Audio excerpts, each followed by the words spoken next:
নমস্কার বন্ধুরা, বর্তমানে আমাদের মহাবিশ্বের সবথেকে রহস্যজনক জিনিসটি হলো ব্ল্যাক হোল।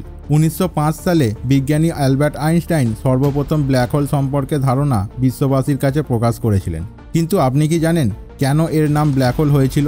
চলুন জেনে নিই। স্যার অ্যালবার্ট আইনস্টাইন 1905 সালে থিওরি অফ রিলেটিভিটি সম্পর্কে ধারণা প্রকাশ করেন, যেখানে তিনি বলেন আমাদের মহাবিশ্বে এমন একটি রহস্যময় গর্ত রয়েছে যার মাধ্যাকর্ষণ ক্ষমতা এতটাই বেশি যে মহাকাশের বেশিরভাগ বস্তুকেই গ্রাস করে ফেলতে সক্ষম।